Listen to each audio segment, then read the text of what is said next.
Welcome back to संघर्ष IQ। आज के सेशन में हम 5th to 11th August week के करंट अफेयर्स को MCQ फॉर्मेट में प्रैक्टिस करेंगे। So let us learn together.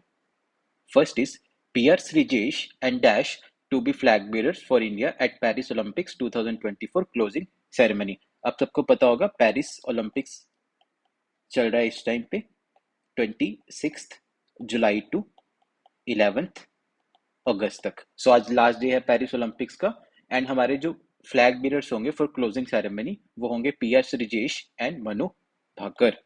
PR Srijesh hockey के जो गोलकीपर हैं एंड मनु भाकर जिन्होंने women's 10 metre air pistol shooting event में ब्रॉन्ज जीता, उसके बाद mixed 10 metre air pistol team में भी ब्रॉन्ज जीता। तो एज ऑफ नाउ इंडिया ने 1 सिल्वर प्लस 5 ब्रॉन्ज मेडल जीते हैं। अभी विनेश फोगट वाला डिसीजन नहीं आया, तो वहां पे भी हम एक मेडल एक्सपेक्ट कर सकते हैं, बट अभी वो डिसीजन 30 अगस्त तक डेफर कर दिया गया है। तो एज ऑफ नाउ इंडिया के पास 6 मेडल्स हैं पेरिस ओलंपिक्स में। फर्स्ट मेडल मनु भाकर का bronze women's 10 metre air pistol shooting event में। Second medal Manu Bhaker and Sarabjot Singh का mixed 10 metre air pistol team shooting event में। Third medal Swapnil Kusale men's 50 metre rifle 3 positions. तो 3 medal हमें शूटिंग में आए हैं, तो ये भी हमें याद रखना है। टोटल 3 मेडल्स हमने शूटिंग में जीते हैं। फोर्थ मेडल हमें आया हॉकी में। मेंस हॉकी में ब्रॉन्ज मेडल जीता, इनके कैप्टन है Harmanpreet Singh. Fifth medal Neeraj Chopra men's javelin throw. Last time इन्होंने टोक्यो ओलंपिक्स में गोल्ड मेडल जीता था, इस बार इन्होंने सिल्वर मेडल जीता है, जैवलिन में silver. And last medal sixth medal जीता अमन सेरावत ने रेसलिंग में, मेंस फ्री स्टाइल 57 kg।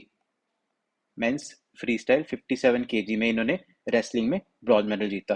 तो ये कैटेगरी भी याद रखनी है कि 57 kg कैटेगरी है। Which state recently approved country's third largest tiger reserve, Guru Ghasidas Tamor Pingala tiger reserve? तो कौन सी स्टेट ने इंडिया की थर्ड लार्जेस्ट टाइगर रिजर्व गुरु घासीदास तमोर पिंगला टाइगर रिजर्व को अप्रूव किया? तो ये अप्रूव किया है छत्तीसगढ़ ने। छत्तीसगढ़ की ये फोर्थ टाइगर रिजर्व होगी after Indravati, Udanti Sita Nadi and Achanakmar Amarkantak. तो छत्तीसगढ़ में as of now 3 tiger reserve है, इंद्रावती, उदांती सीता नदी एंड अचनाकम्बर अमरकंटक। और चौथी होगी गुरु घासीदास तमोर पिंगला टाइगर रिजर्व, जो कि देश की थर्ड लार्जेस्ट टाइगर रिजर्व होगी।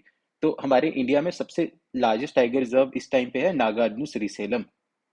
नागार्जुन श्रीशैलम कंट्री की लार्जेस्ट टाइगर रिजर्व है, जो कि आंध्र प्रदेश में है। और सेकंड लार्जेस्ट है Manas tiger reserve in the state of Assam. तो ये कुछ फैक्ट्स हमें याद रखने हैं। लार्जेस्ट टाइगर रिजर्व इंडिया में है Nagarjun Srisailam tiger reserve, second largest Manas और थर्ड लार्जेस्ट होगी गुरु घासीदास। और इसी के साथ साथ हमें इंटरनेशनल टाइगर डे भी पता होना चाहिए। हमने लास्ट वीक डिस्कस किया था, ये 29 जुलाई को ऑब्जर्व किया जाता है।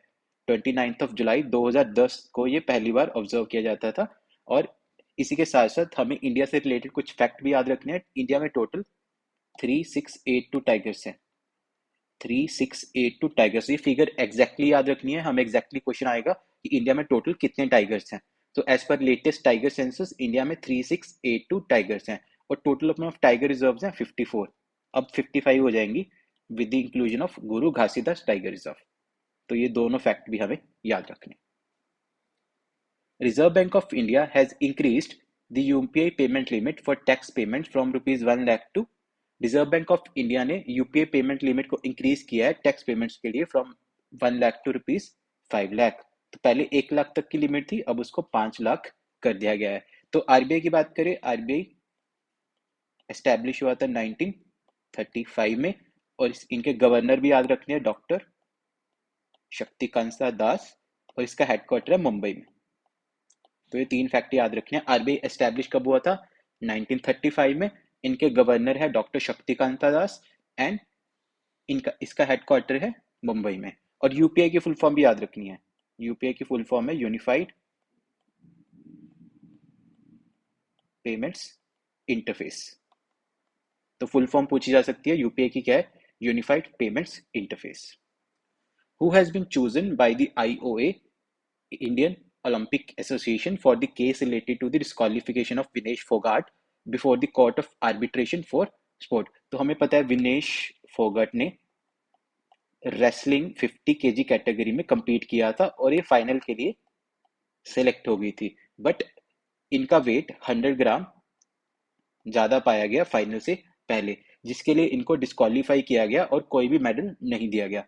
और अब ये case court of arbitration for sport के पास गया है, जिसमें हरीश साल्वे इंडिया को रिप्रेजेंट करेंगे।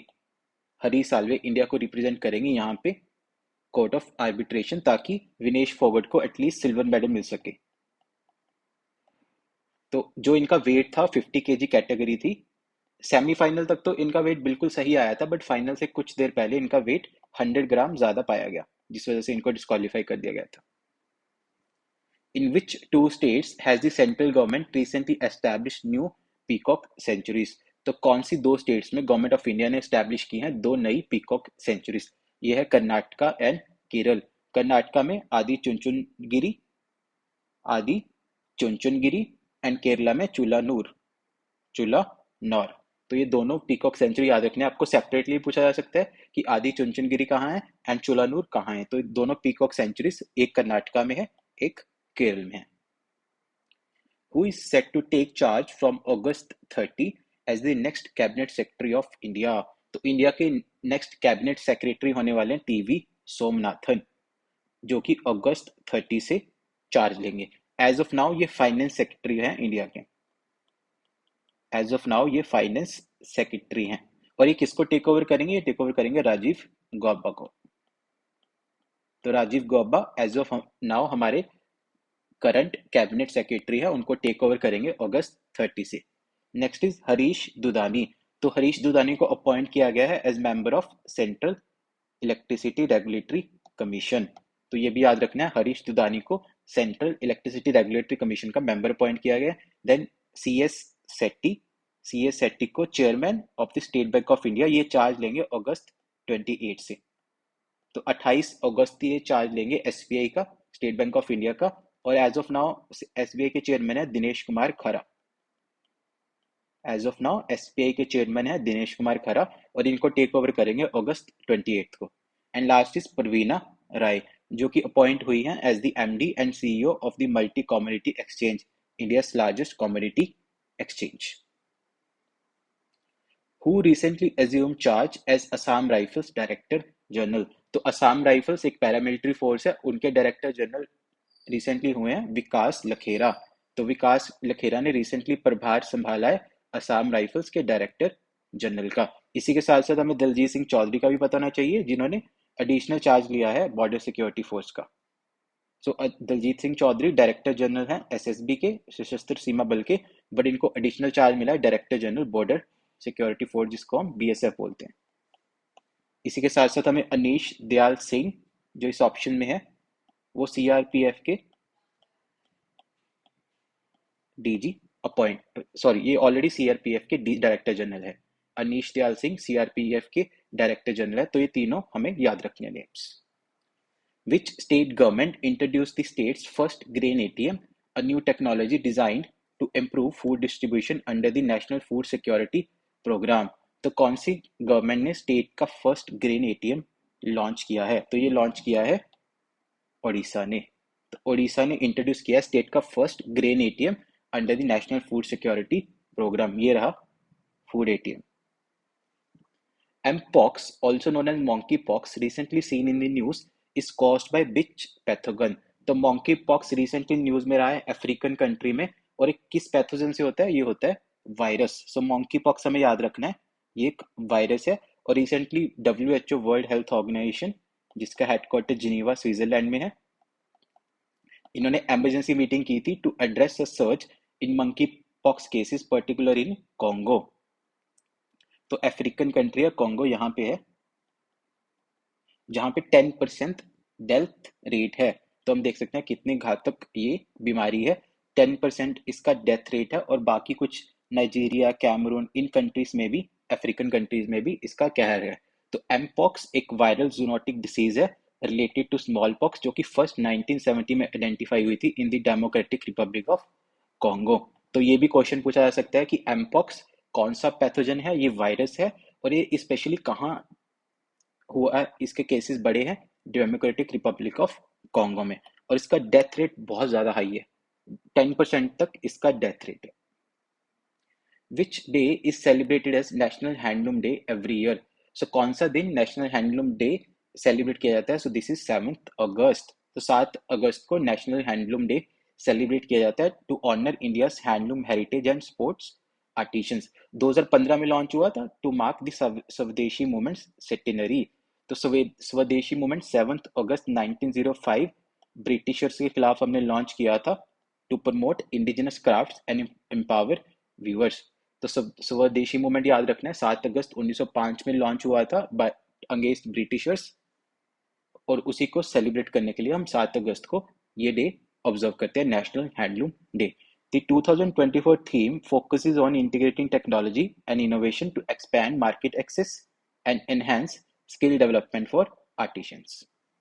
Recently, who has been conferred with Fiji's highest civilian award, Companion of the Order of Fiji? तो किनको कॉन्फर किया गया है फिजी के highest civilian award, companion of the order of Fiji?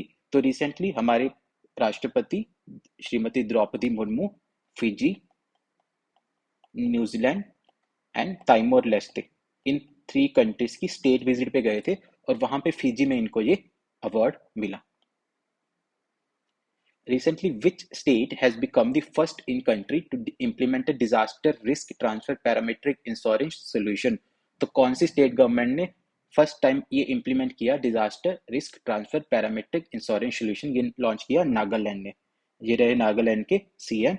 It aims to safeguard critical infrastructure and mitigate economic losses from floods and droughts. तो जो भी floods आते हैं, ड्रॉट्स, मडस्लाइड्स, उसके लिए इंश्योरेंस है बेसिकली, और ये 3 साल तक का इंश्योरेंस प्रीमियम गवर्नमेंट देगी। So the government will cover the insurance premium for 3 years, addressing the rising risk from climate change related extreme weather events. Recently, which country hosted first BIMSTEC Business Summit 2024? तो पहला BIMSTEC Business Summit कहाँ हुआ? तो ये 6 अगस्त को हुआ था India में ही, इंडिया में न्यू दिल्ली में हुआ था 6 अगस्त को, जो कि एम करता है to improve cooperation among the countries that are part of the bay of Bengal initiative for multi sectoral technical and economic cooperation. So this summit aims to improve cooperation among the countries that are part of the Bay of Bengal initiative for multi-sectoral technical and economic cooperation. तो BIMSTEC की full form हमें याद रखनी है, bay of Bengal initiative for multi sectoral technical and economic cooperation. मैं इसलिए दोबारा से बोल रहा हूँ कि आपको अच्छे से याद हो जाए। और ये लॉन्च हुआ था 1997 में। तो बिम्स्टेक 1997 में एस्टेब्लिश हुआ था। इसमें टोटल 7 कंट्रीज है, Bangladesh, India, Myanmar, Sri Lanka, Thailand, Bhutan and Nepal. तो ये सारे ही इंडिया के नेबर्स हैं। थाईलैंड एक्सटेंडेड नेबरहुड में है, बाकी सारे इंडिया के नेबर्स हैं। तो टोटल 7 कंट्रीज है, Bangladesh, India, Myanmar, Sri Lanka, Thailand, Bhutan and Nepal. तो बिम्स्टेक हमेशा ही न्यूज में रहता है, तो हमें अच्छे से इसके फैक्ट्स याद रखने हैं।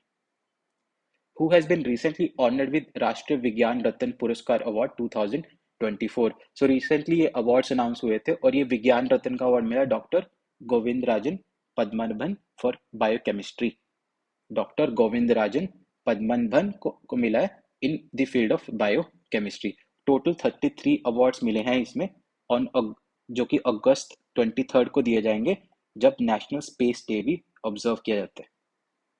तो on the occasion of national space day, जो कि अगस्त 23 को ऑब्जर्व किया जाता है, ये अवार्ड्स दिए जाएंगे 4 कैटेगरीज में। विज्ञान रत्न, जिसमें सिर्फ एक ही अवार्ड मिला है डॉक्टर गोविंद राजन को, तो ये नाम तो हमें याद रखना है। उसके बाद विज्ञान श्री, विज्ञान युवा एंड विज्ञान टीम, जो कि चंद्रयान को मिला है। विज्ञान टीम का अवार्ड मिला है चंद्रयान की टीम को। और विज्ञान श्री में टोटल 13 अवार्ड्स हैं, और विज्ञान युवा में टोटल 18 अवार्ड्स हैं। So that is it for this weekly current affairs MCQ session. Please like, share, subscribe and comment your feedback. Thank you. Jai Hind, Jai Bharat.